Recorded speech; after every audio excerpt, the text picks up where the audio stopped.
मग आकाश, सागर, रूपा, निशा आणि मनीष हे राहतात. तर प्रश्न काय म्हणते, यांचे अनुक्रमे या शब्दाचा अर्थ मी तुम्हाला सांगतो.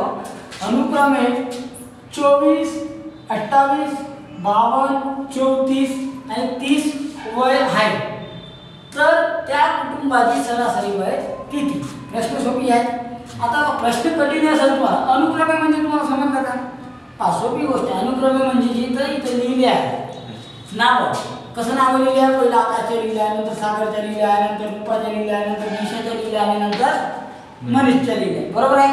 तसंच त्याच्यानुसार पहिला वय कोणाचा असेल? मग आकाशचा असेल, दुसरा सागर, तिसरा रूपा, चौथा आणि पाचवा म्हणजे अनुक्रमे त्यांचे वय आहे. आता आपला नियम काय म्हणते?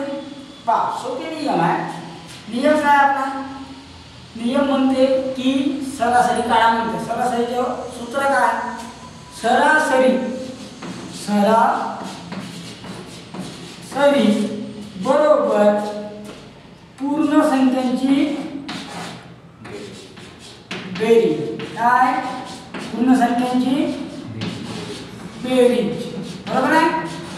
आणि दिलेल्या एकूण अंकांचे भागाकार. म्हणजे किती अंक आहेत? 1, 2, 3, 4 आणि 1 म्हणजे याच्या 5 ना भागाकार. आता पूर्ण संख्येची बेरीज तर करावी लागते, त्याशिवाय उत्तर येत नाही. आणि तुम्हाला सांगून देतो आत्ता, तुम्ही बसून ऐकता, सर्वांना सांगतो की जेव्हापर्यंत तुम्ही बेरीज, वजाबाकी किंवा भागाकार किंवा गुणाकार हा तुमच्या जेव्हापर्यंत क्लिअर असणार नाही तेव्हापर्यंत तुम्ही गणित शिकू शकत नाही. कारण की याच्यावरच गणित आहे. तर काय आता आपल्याला 2 मुद्दे करायचे. कोणते?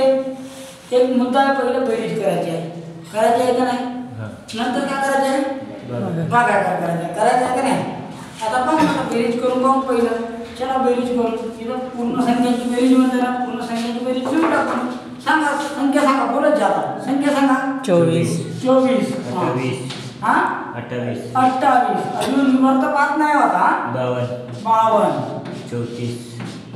34, 30. चलो 30 हो गया.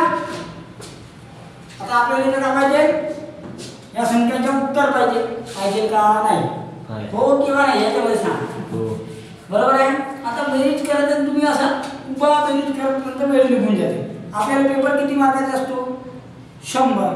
वेळ किती असते? 1.5 तास. किती असते? दीड तास म्हणजे किती होते? 90 मिनिट. 90 मिनिट. प्रश्न किती आहे? 100. म्हणजे एक प्रश्न सोडवायला किती वेळ लागते?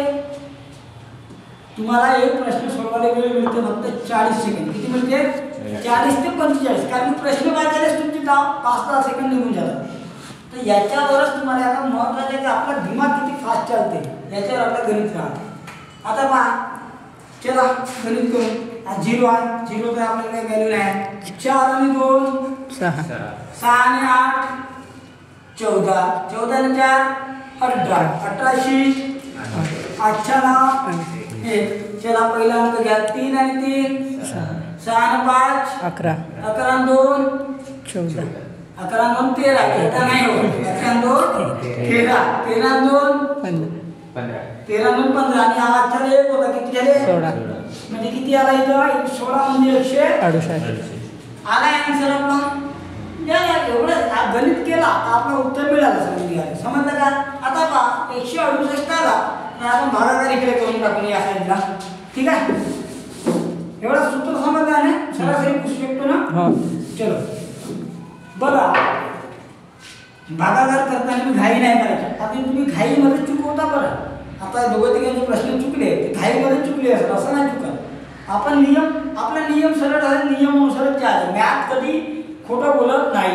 बोलते का? आता आपल्याला कितीने भागाकार करायचे आहे?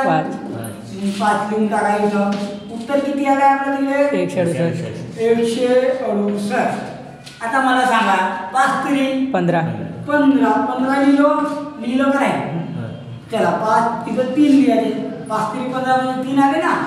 चला इकडे पुसून टाकतो थोडा. 5 3 15 उरले किती रे? 1 एक. 8 खाली येईल का नाही? हां हां. आता झाला 5 3 15 आणि इथे किती येईल मग? 5 3 15 15. उरले किती इथं? 3. उरले का नाही? आता आपण काय करायचं? आता आपल्याला उत्तर आलाय का? 0 आलाय का? 0 आला नाही. आता विचार करायचा 0 आला नाही तर आपण काय करतो? 1 0 घेत आहोत. कोणाकडून घेत आहोत? यांच्याकडून घेत आहोत. 1 0 काय करायचा? वाढवायचा. मग 1 0 इथं वाढलं तर इथं काय वाढलं? टिंब वाढते का नाही? पॉईंट. आपण याला पॉईंट बोलतो इंग्लिशमध्ये. मग 5 छेकम 30 मला 30. हां आता इथे 0 आणि 0. जेव्हा 0 0 आला तर उत्तर संपला, भाग काय संपला. मग 5 छेकम 30 तर इथं काय लागेल? 6. आपल्या आन्सर काय आला? यांच्या कुटुंबाचा सरासरी वय किती राहणार आहे? 33.6. आता एक गोष्ट याच्यामध्ये महत्त्वाची आहे की कोणी कोणी काय करतात. आता माझ्यासारखं असेल, मी एका पेपर द्यायला गेलो असतो तर मी काय केलो असतो? एवढं पाहिलंच नसतो. मी सरळ काय केलं असतो? एवढ्यापर्यंत पाहिलं असतं इथपर्यंत. 33 आला आहे ना. अगर ऑप्शनमध्ये 33 असेल कुठं तर मी सरळ टिक केलं असतो. पण 2 ऑप्शन अगर 33 चे असेल तेव्हा मी इथपर्यंत आलो असतो. बरोबर आहे. पण एक ऑप्शन 33 चे असेल तर मग आन्सरच निघला ना आपला. फालतू टाइम वेस्ट करून करायचं. बरोबर आहे का नाही? आता पहा इथं प्रश्न एवढा मोठा दिले त्याने, म्हणजे वाचायला 10-15 मिनिटं गेले आपले.